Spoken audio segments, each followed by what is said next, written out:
우리가 알거니와 우리 옛 사람이 예수와 함께 십자가에 못 박힌 것은 죄의 몸이 멸하여 다시는 우리가 죄에게 종을 하지 아니하려 함이니 이는 죽은 자가 죄에서 벗어나 의롭다 하심을 얻었음이니라. 만일 우리가 그리스도와 함께 죽었으면 또한 그와 함께 살 줄을 믿노니 이는 그리스도께서 죽은 자 가운데서 사셨음에 다시 죽지 아니하시고 사망이 다시 그를 주장하지 못할 줄을 알미로다. 아멘.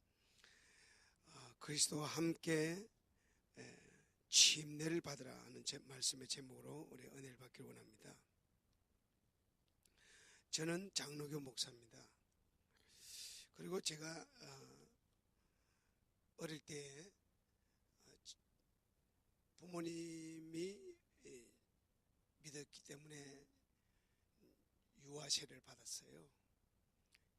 그러니까 이제 청년이 아니죠. 이제 중학교 3학년 때쯤 이제 입교 문답을 했는데, 그때만 해도 제가 참 많이 울었어요. 왜 그렇게 눈물이 난지 모르겠어요. 많이 울었어요.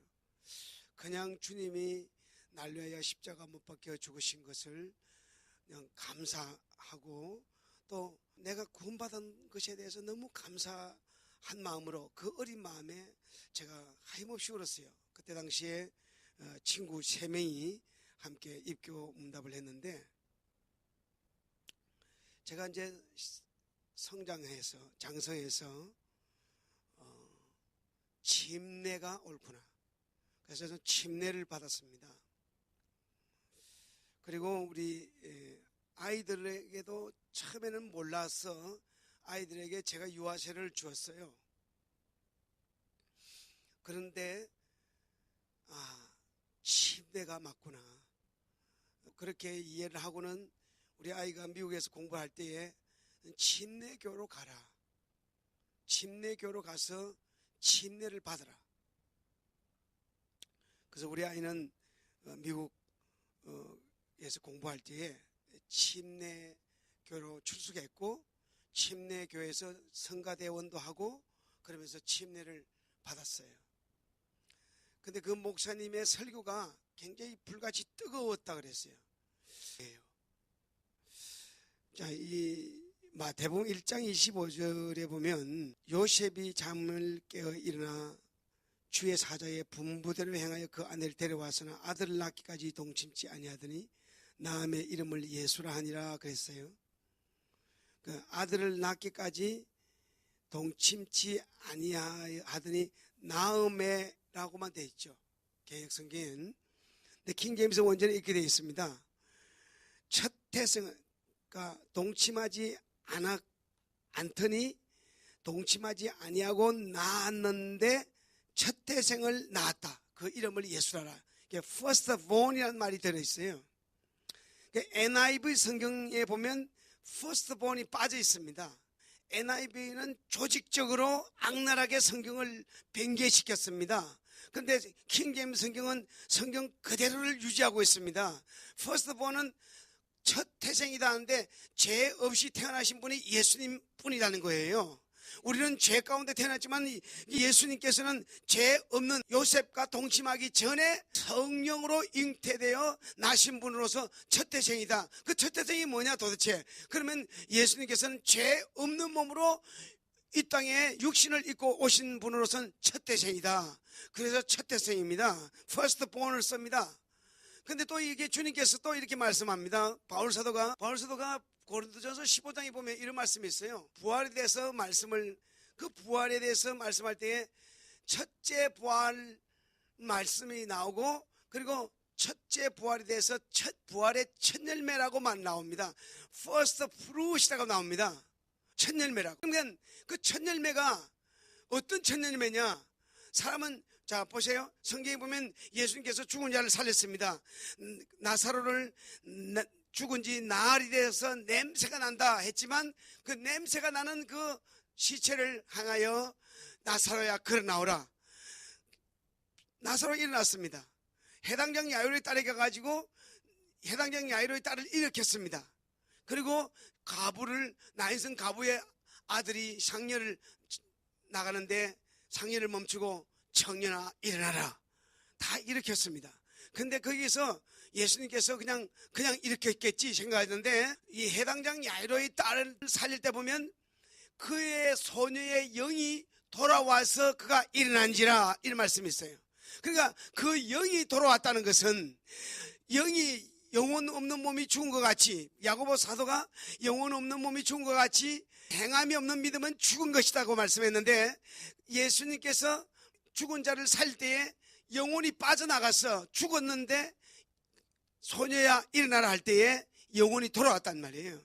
그러니까 사람이 영혼이 빠져나가면 죽는데 죽었을 때에는 그걸 갖다가 사람이 영혼육이 있는데 성경이 이렇게 말하고 있습니다. 분명히 영혼육이 있다고 분명히 말씀하고 있는데 신학에서는 영혼육이 맞아. 영혼육을 삼분서로 말하면 이단이야. 어느 게 이단인지 몰라도 성경은 영혼육으로 되어 있습니다. 영혼육 이렇게 되어 있고 영혼육 이렇게도 되어 있습니다. 그런데 사람이 몸 말하면 걸어다니는 몸을 생각합니다. 그 사람은 키가 크고 또 잘생기고 또 그 사람은 또 빼빼하고 그 사람은 또 뚱뚱하고 이렇게만 생각합니다. 그런데 실제로 이 몸에서 뭐가 빠져나갔어요. 이 육체 속에서 뭐가 빠져나가가지고 영혼이 떠났어요. 그러면 그 사람을 가리켜서 몸이라 하지 않고 시체라 그래요. 왜냐하면 몸은 이미 옮겨졌어요.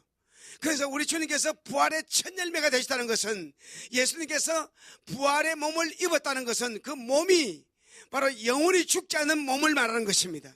영원히 죽지 않는 그 몸을 예수님께서 첫 태생으로 오실 때는 육을 입고 죄 없는 몸으로 첫 태생으로 first born으로 오셨고, 예수님께서 부활하셨을 때는 부활의 첫 열매 first fruit이라고 표현한 것은 예수님께서 썩지 않고 죽지 않은 영원한 몸, 그 몸을 입었다는 거예요. 그러니까 예수님께서 첫 열매가 되셨다는, 부활의 첫 열매가 되셨다는 것은 우리도 그에 붙은 자는 첫째 부활에 동참할 것이라고 그랬어요. 첫째 부활에 동참하는 것은 우리도 진리를 따라 살고 믿음을 따라 살 때에 주님께서 부활의 샘플로 첫 열매가 되셨으니까 우리도 주님 따라가면 반드시 주님처럼 부활하게 될 줄로 믿습니다. 근데 그 부활의 몸이 어떤 몸이냐? 벽을 통과하는 몸입니다. 시간과 공간을 초월합니다. 문을 열고 들어오시는데 이쪽에서 들어오시는 겁니다. 나타나십니다. 이 천사의 몸인데 그 천사의 몸은 바로 시간과 공간을 초월하는 몸입니다. 예수님께서 그 몸을 입으셨는데 우리도 그 몸을 삼아야 될 줄로 믿습니다. 부활의 몸을 삼하고 예수님께서 입으신 그 시간과 공간을 초월하면서 천사처럼 사는 그 몸, 우리도 그 몸을 입기를 소망하는 것입니다. 바울 사도는 그 몸을 입기를 소망했기 때문에 부활에 대해서 고린도전서 15장에 아주 세밀하게 기록하고 있습니다. 자, 그런데 예수님께서 첫 태생으로 나셨는데 침례 요한이 침례를 베풀고 있을 때에 회개하라 천국이 가까웠다. 이 독사의 자식들아, 너희가 임박한 진노를 피하려 하느냐? 이미 도끼가 나무 뿌리에 놓였으니 찍어서 불에 던질 것이다.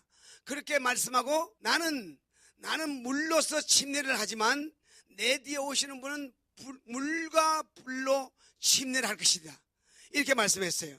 자, 그런데 예수님께서 그렇게 말을 침례 요한이 하고 난 이후에 예수님께서 요단강에 나타났습니다.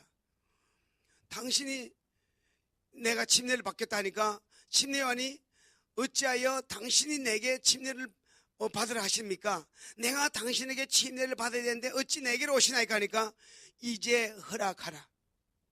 이렇게 하여야 하나님의 일을 이루느니라 그랬어요. 그러니까 하나님의 일이 뭘까요? 자, 예수님은 침례는 죄를 씻는 의식이었습니다. 예수님께서는 침례는 죄를 씻는 의식이었는데 사람들이 다 침례 요한에게 와가지고 침례를 받았습니다. 그냥 바른 소리 했습니다. 정말 회개하라고 외쳤습니다. 그러니까 사람들이 전부 다 무릎을 꿇고 회개하면서 침례를 받았습니다.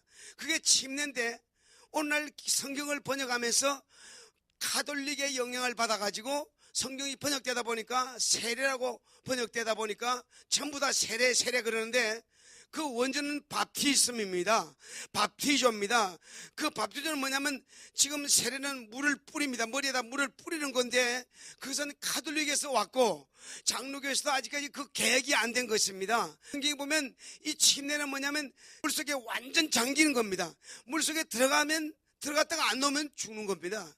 그래서 저는 이제 이 침례의 중요한 내용을 알고부터는 제가 성도들을 데리고 같이 바다에 가서 침례를 행했습니다. 침례, 어떤 사람은 물속에 들어갔다가 막 나오면서 어프 하면서 막 그냥 기절할 정도입니다. 근데 봐라, 이 물속에서 안 나오면 죽는 거야. 근데 내 죄가 죽고 올라올 때는 예수 생명으로 사는 거야.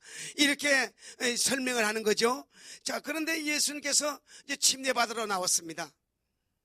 이렇게 해야 하나님의 의를 이룬다 그랬는데 많은 사람들이 침례 요한에게 침례를 받으러 왔을 때에 전부 다 죄 있는 자들이 있습니다.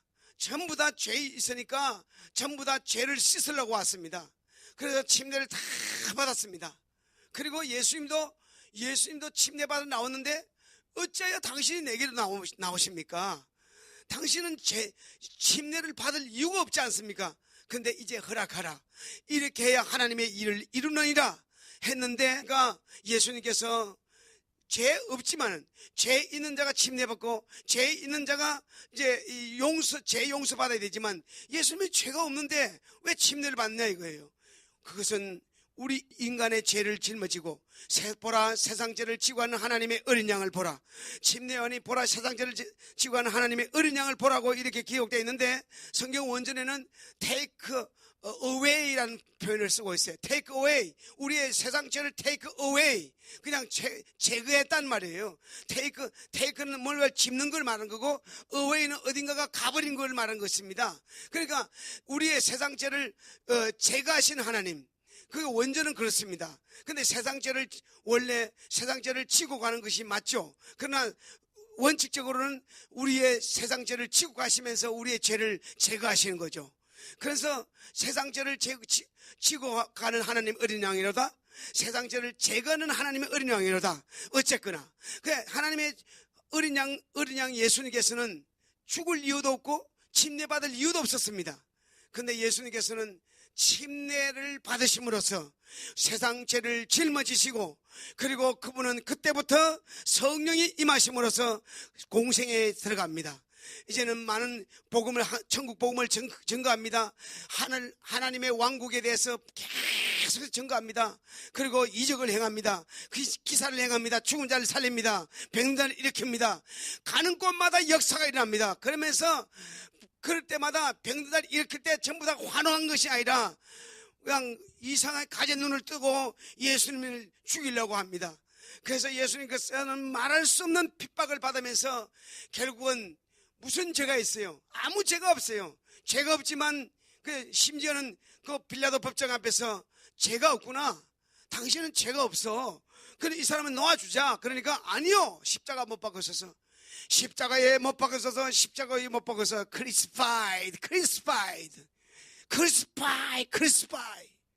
십자가에 못 박으셔서 그냥 계속해서 반복해서 외치면서, 그래서 이상하다, 이 빌라도도 이해가 안 된 거예요. 죄가 없는데 왜 십자가를 못 박아 하지? 그러니까 이해가 안 되니까 저의 피값은 우리와 우리 자손에게 돌리소서 이렇게 말했어요. 저의 피값은 우리와 우리 자손에게 돌리소서 반복해서 말했습니다. 근데 유대인들이 어떻게 했어요? 예수님이 죄 없는 사람을 십자가 못 박도록 막 선동을 했습니다. 지금 박근혜 선동하듯이 말이죠. 저는 박근혜를 잘못한 것이 있죠. 그러나 일부는 불순 세력들이 선동하는 부분이 많이 있거든요. 막 선동을 합니다. 막 선동해가지고, 그러니까 빌라도가 밀란이 날까봐, 더 정확하게 말하면 이제 데모가 일어날까봐 그냥 나는 손을 씻는다, 나는 이 사람의 피에 대해서 나는 아무런 무지하다 하면서 손을 씻고 십자가에 못 박아라 내줬어요. 자, 예수님께서는 죄가 있어서 십자가에 못 박았습니까? 예수님은 전혀 죄가 없음에도 불구하고 침례 받으신 것은 그분이 죽으시기 위해서, 물속에 들어가면 죽는 것인데 물속에 나오면 또 산단 말이에요. 그러니까 그 침례를 받으신 것은 예수님의 일평생을 가리켜서 바티즘이라고는 바로 그분이 죽고 사는 일을 당신이 했단 말이에요. 그러니까 그 예식으로서, 그 약식으로서 침례를 받으신 것이고, 그 세리머니로서 침례를 받은 것이 바로 요단강에서 침례를 받았던 것입니다. 어느 날 니고데모가 찾아왔습니다. 어떻게 하면 영생을 얻게 삼나이까 그랬어요. 자, 영생에 대해서 물었습니다. 어떻게 하면 영생을 얻게 삼나이까 물었을 때에 네가 거듭나라 그랬어요. 니고데모가 잘 못 알아듣었어요. 아니, 내가 어떻게 어미 뱃속에 들어갔다가 다시 나올 수 있습니까? 육으로 난 것은 육이요, 영으로 난 것은 영이니라. 바람이 임의로 불 때 어디서 불어서 어디로 가는지 몰라도 바람이 움직이는 거 보면 바람이 부는구나 알 수 있는 것처럼 성령의 사람은 이와 같은 것이니라. 네가 반드시 거듭나라. born again 그랬어요. 어떻게 거듭나느냐? 네가 육으로 태어났지만, 육으로 태어나선 죄가 있어. 그 죄를 다 벗어버리고 다시 거듭난다는 것은 죄 없이 사는 것을 말하는 거야. 죄 없이 살라, 거룩하게 살라. 그래서 born again 그랬어요. 역사적 자료를 보면 니고데모는 나중에 진정한 크리스찬이 됐다고 합니다. 자, 예수님께서 다시 거듭나라고 할 때에 다시 우리의 죄의 몸을 벗어버리고, 그래 바울 사도는 그걸 알게 된 거죠. 지금 요즘 성경이 번역된 또 바꿔난 성경을 보면 그 의미가 약해져 있어요. 지금 개역 성경이 보면 6절에 보면 우리가 알거니와 우리 옛사람이 뭐죠? 아담의 죄를, 원죄를 이어받은 옛사람이에요. 옛사람이 예수와 함께 십자가에 못 박힌 것은 예수와 함께 못 박혀야 되는 거예요.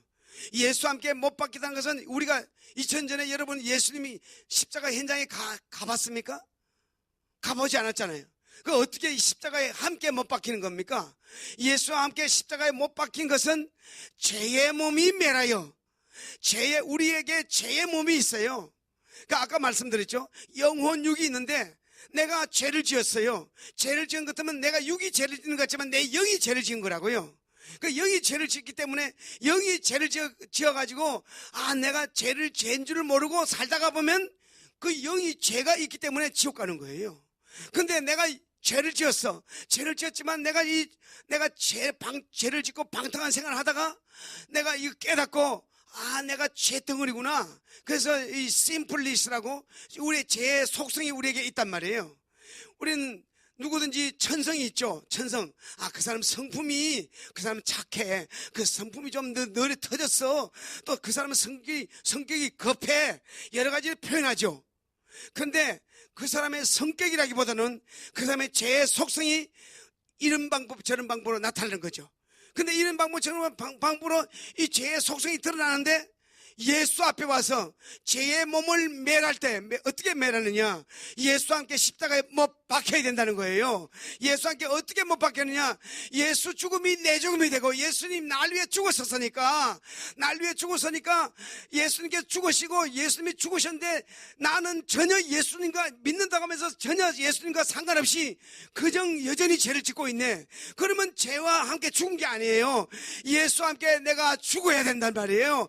예수와 함께 십자가에 내 육체의 모든 죄의 속성이 십자가에 못 박히고, 예수님께서 물속에서 완전히 잠겼다가 죽었단 말이에요. 죽었으니까 다시 올라올 때는 새 생명으로 사는 것처럼, 예수님 죄가 침례받을 이유도 없고 십자가 죽을 이유도 없었어요. 그분은 다만 우리의 죄 때문에, 우리의 나와 저와 여러분의 죄 때문에 죽으시고, 그분이 죄 때문에 죽으시는 그 예식으로서, 약식으로서, 세리머니로서 침례를 받으셨단 말이에요. 그러니까 그게 우리 주님께서 일평생을 가리켜서 침례의 삶을 살았다. 그런 침례라보다도 더 정확하게 말하자면 바프티즘의 삶을 살았다는 거죠. 죽고 산 일을 했다는 거죠. 그러니까 우리도 우리 주님을 믿는다고 한다면 세례를 물 뿌리느냐 물 속에 잠기느냐 이게 별 의미가 없어요. 그러나 우리 더욱더 성경적으로 나간다면 물 뿌린 것은 그냥 우리 주님께서 약식으로 침례받은까지도 또 약식으로 만들어 버렸으니까 주님의 말씀을 변개시키다고 보기 때문에 우리는 침례를 받는 것이 옳지만 침례 받았다 할지라도 말씀대로 안 살면 그 여전히 죄 가운데 있는 거죠. 그래서 우리는 죄의 몸을 매라요. 이 죄의 몸을 매란다는 말을 디스트로이라는 말을 쓰고 있어요. 디스트로이가 뭡니까? 디스트로이는 여러분 여름밤에 모기가 막 달려드니까 막 모기 그 쑥대를 막 태우죠. 막 태우면 그냥 막 연기가 납니다. 그리고 막 그게 이것도 저것도 막 그냥 거부지기 동산 거부지기 북산 거부지기 다 태우고 나면 나중에 새벽녘쯤 되면 뭐가 남습니까? 재만 남습니다. 재가 남아가지고 바람이 불면 재가 막 확 쓸려가 버립니다. 흔적도 없는 걸 가리켜서 디스트로이라고 합니다. 우리는 죄의 흔적도 없이 죄의 몸을 매라야 정말 그리스도와 함께 침례를 받아서 죄의 몸을 매라시길 예수님으로 축원합니다. 할렐루야.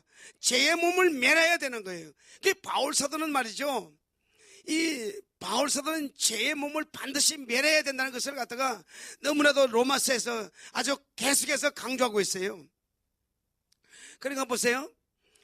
죄의 몸을 매라야 다시는 우리가 죄에게 종로하지 아니하려 함이니 이는 죽은 자 가운데 죽은 자가 죄에서 벗어나 의롭다 하심을 얻었음이니라. 만일 우리가 그리스도와 함께 죽었으면 또한 그와 함께 살 줄 믿노니 이는 그리스도께서 죽은 자 가운데서 사셨음에 죽지 아니하시고 다시 죽지 아니하시고 사망이 다시 그를 주장치 못할 줄 알미로다. 예수와 함께 한번 죽었으면 다시 살 줄도 믿으라는 거예요. 우리가 예수와 함께 내 죄가 십자가에 못 박혔다는 걸 믿었다면 말로만 믿는 것이 아니라 내가 예수님과 함께 십자가에 못 박혔으면 내 죄도 못 박히고 나는 내 속엔 죄가 없어야 되는 것입니다. 한국 기독교 100년사에 이런 이야기가 나옵니다. 주기철 목사님 이야기가 나옵니다. 우리가 주기철 목사님의 이야기는 신앙생활을 한 10년만 했다면 강단에서 주기철 목사님 설교 안 하는 분이 거의 없을 정도로 주기철 목사님이 단골맨으로 순교자 주기철 목사님 이야기를 하시죠. 그러니까 이제 신사참배를 반대하고 정말 일제에 한가다가 돌아가셨다. 그런데 역사가들은 어떻게 표현하고 있냐면 그 한국 기독교 100년사를 제작한 사람이 어떻게 보냐면 이렇게 기록되어 있습니다. 성도 주기철 목사. 우리는 성도 그러면 이제 예수 믿고 이제 초신자를 가리켜서 성도, 그 다음에 건찰, 그 다음에 또 집사, 그리고 또 이제 또 권사 이렇게 세운 줄 알고 있는데 성도는 거룩한 무리란 뜻이잖아요. 정말 주기철 목사는 목사 이전에 성도였다는 것입니다. 거룩한 사람이었다는 것입니다. 우리도 저 성도 주기철 목사라고 표현한 것처럼 우리도 정말 내 속에 죄가 조금도 없이 어떻게 조금도 없을 수 있느냐?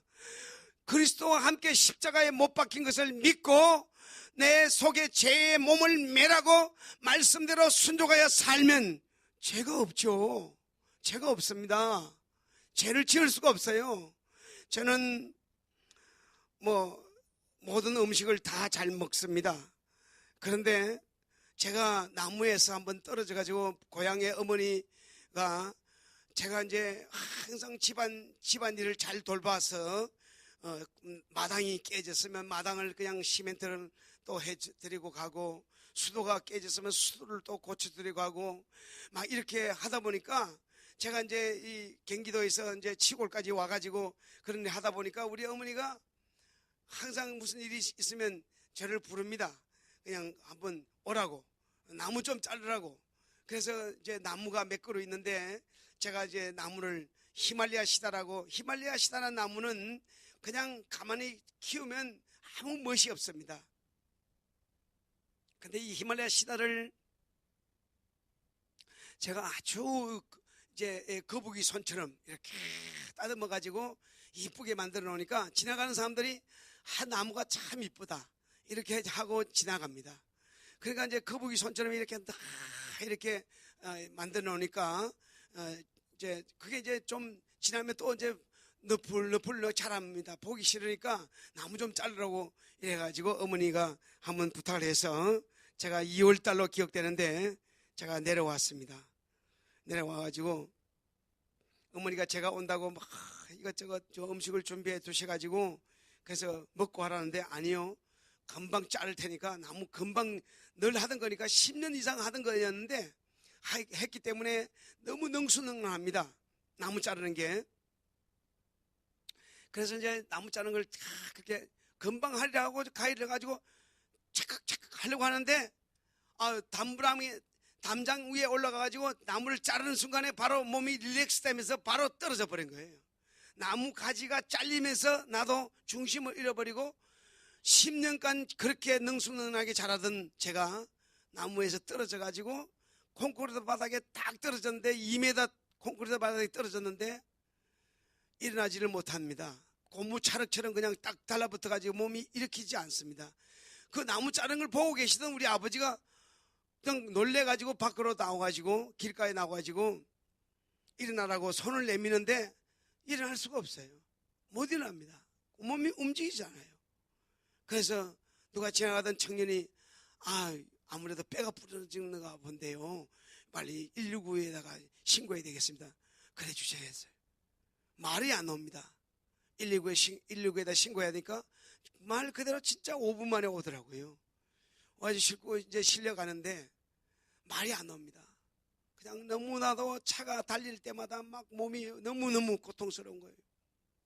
나중에 알고 보니까 그 첫날에는 이게 뼈가 부러져도 잘 이게 뼈가 안 나타난대요.